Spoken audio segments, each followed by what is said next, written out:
Bismillah, kita lanjut materi kedua, inti sel atau nukleus.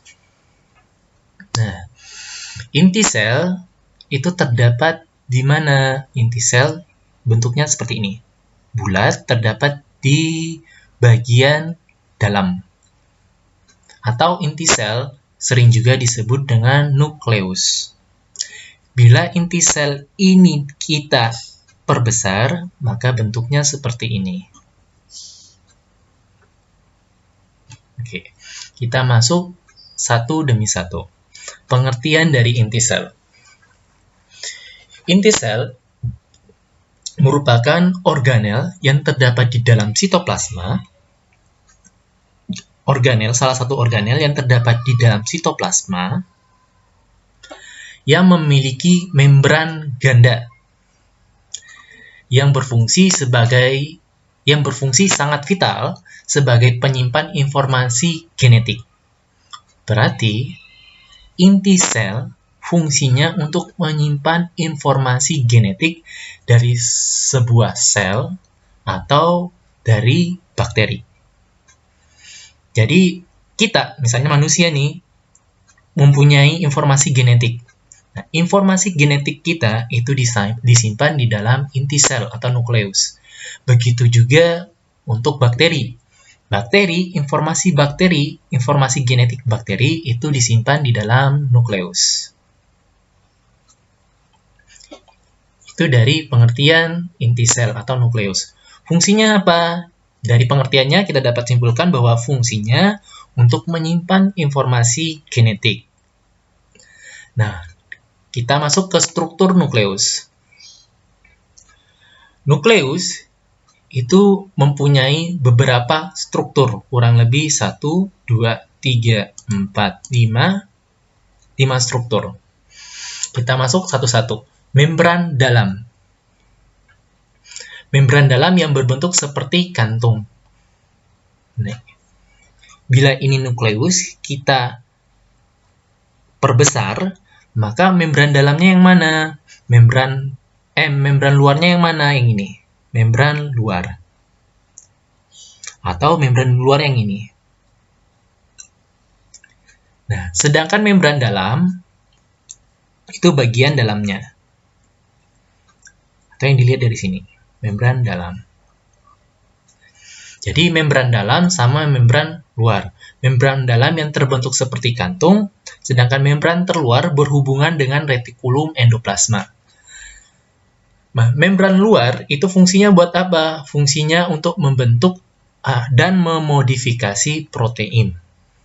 Jadi, membran luar pada nukleus fungsinya untuk membentuk dan memodifikasi protein. Yang ketiga, struktur nukleus ada pori-pori nukleus. Pori-pori nukleus. Yang mana? Yang ini. Ini pori-pori, ini pori-pori, ini pori-pori. Kalau yang di sini yang bolong-bolong ini, pori-pori. Fungsinya buat apa? Sebagai tempat bergeraknya protein dan RNA. RNA apa? Ribonucleic acid atau asam ribonukleik. Itu RNA. Fungsinya dari pori-pori nukleus sebagai tempat pergerakan atau bergeraknya protein dan RNA. Kita masuk yang struktur keempat. Struktur yang keempat, nukleoplasma.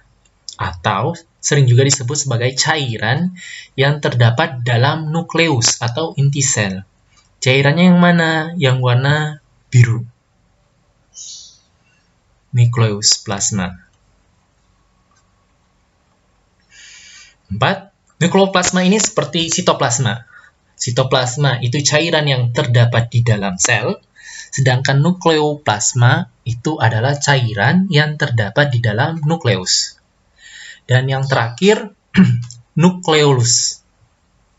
Nukleolus itu yang mana? Yang warna ungu ini.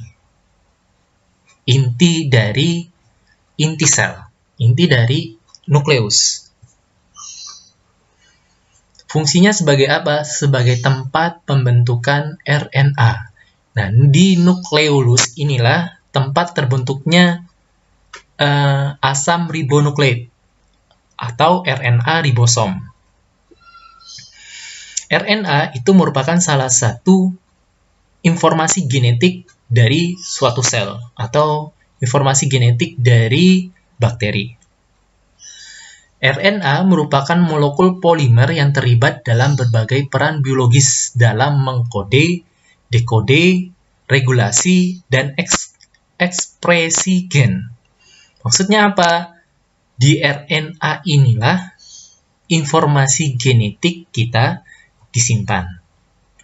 Baik itu untuk mengkodenya, atau dekode, mengubah kodenya, atau regulasi, menciptakannya, dan ekspresi gen.